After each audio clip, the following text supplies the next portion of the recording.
కృష్ణాంజలి గారు రెస్పాండ్ అవ్వండి. ఇదండి ముగ్గురు వెర్షన్లోని జగన్మోహన్ రెడ్డి గారు తన సక్సెస్ మంత్ర ఏదైతే గతంలో వర్కౌట్ అయిందో దాన్నే నమ్ముకున్నట్లుగా స్పష్టంగా అర్థమవుతుంది.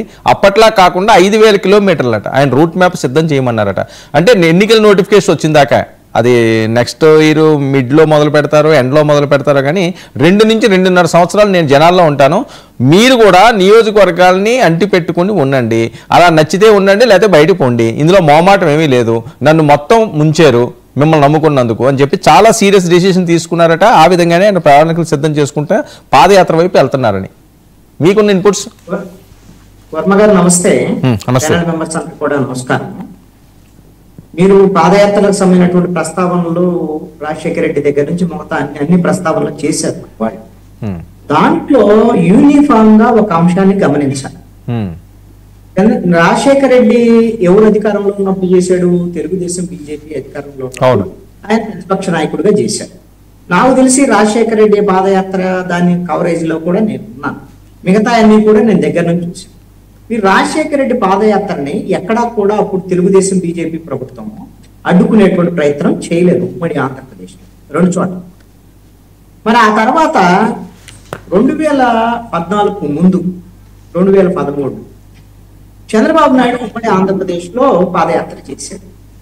పాదయాత్ర చేస్తే చంద్రబాబు నాయుడిని తెలంగాణలో అసలు అడుగు పెట్టడానికి కూడా వీలు లేకుండా చేస్తాం, అసలు నడవలేమనేటువంటి విధంగా కాంగ్రెస్ పార్టీ వ్యూహాత్మకంగా అక్కడ ప్రాంతీయ విద్వేషాలకు సంబంధించినటువంటి అంశాన్ని 2 కళ సిద్ధాంతం చెప్పాడు అనేటువంటి దాని మీద అడ్డుకునేటువంటి ప్రయత్నం చేస్తే ఆ రోజున ఎంఆర్పిఎస్ కు సంబంధించిన మందాకృష్ణ మాదిగ లేదా మాదిగలు లేకపోతే దళితులు వీళ్ళందరూ ముందుండి చంద్రబాబు నాయుడు నడిపించాల్సినటువంటి పరిస్థితి వచ్చింది ఆ రోజు. మీరు అదే విధంగా జగన్మోహన్ రెడ్డి తెలుగుదేశము బీజేపీ జనసేన ప్రభుత్వం ఉన్నప్పుడు, జనసేన మద్దతుతో ఉన్నటువంటి ప్రభుత్వం ఉన్నప్పుడు ఆయన ప్రతిపక్ష నాయకుడుగా పాదయాత్ర చేశారు. నాకు తెలిసి ఆయన పర్మిషన్ కూడా తీసుకోనని చెప్పాడు.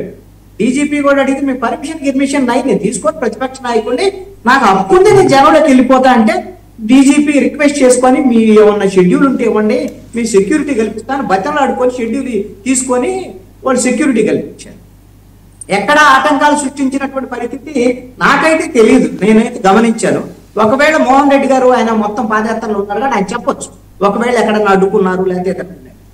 మరి అది మరి 2024 ముందు యువగళం పాదయాత్ర అని నారా లోకేష్ మొదలు పెట్టగానే, అదేవిధంగా వారాహి యాత్ర పవన్ కళ్యాణ్ మొదలు పెట్టగానే వీళ్ళు స్టేట్మెంట్లు చూడండి ఎలా చేస్తారు. మీరు వారాహి వాహనాన్ని తగలబెడతాం, వారాహి వాహనం వస్తే ఏదైనా జరిగితే మాకు తెలియదు, అసలు మీరు రోడ్ల మీద ఎలా తిరుగుతారు అని గుడివాడ అమ్మన్నాదో పేరున్నాని వారాహి యాత్ర కూడా తిరగటానికి వీల్లేదని ఆ రోజున మాట్లాడాడు. ఏం చేస్తారో అసలు వీళ్ళు ఏందో అని ఒక ఆందోళనకరమైనటువంటి పరిస్థితి. ఇక నారా లోకేష్ సంబంధించినటువంటి యువగళం పాదయాత్ర అతను నీకు పర్మిషన్ ఇవ్వలేదు. అదేవిధంగా అడుగడుగున స్టూల్ మీద నుంచొని మాట్లాడాలంటే స్టూల్ లేకపోయారు, పోలీసులు అడ్డుకున్నటువంటి పని. అంటే మీరు డిఫరెన్స్ అనేటువంటిది ఒకసారి గమనించండి.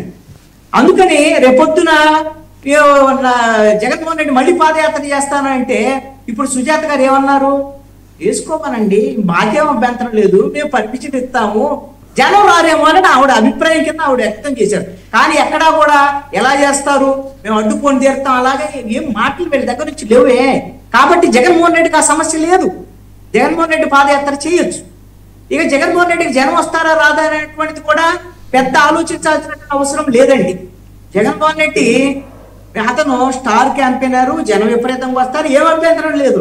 ఎందుకు అనంటే ఇప్పుడు ఓడిపోయి 11 సీట్లతో మూలన కూర్చున్న జగన్మోహన్ రెడ్డి అట్లా పిలిపిస్తే పక్క రాష్ట్రంలో ఏది బేగంపేట విమానాశ్రయం మొత్తం నిండిపోయే పరిస్థితి ఉన్నప్పుడు ఆయన చిటికేస్తే జనం వచ్చేస్తారనేటువంటి అందరికి అర్థమవుతున్నటువంటి అంశమే. సరే, ఈ చిటికేస్తే జనం వచ్చేటువంటి అంశం ఇది బలమా వాపా బలుపా ఈ రెండింటిలో తేడా అనేటువంటి జగన్మోహన్ రెడ్డికి తెలియాలి.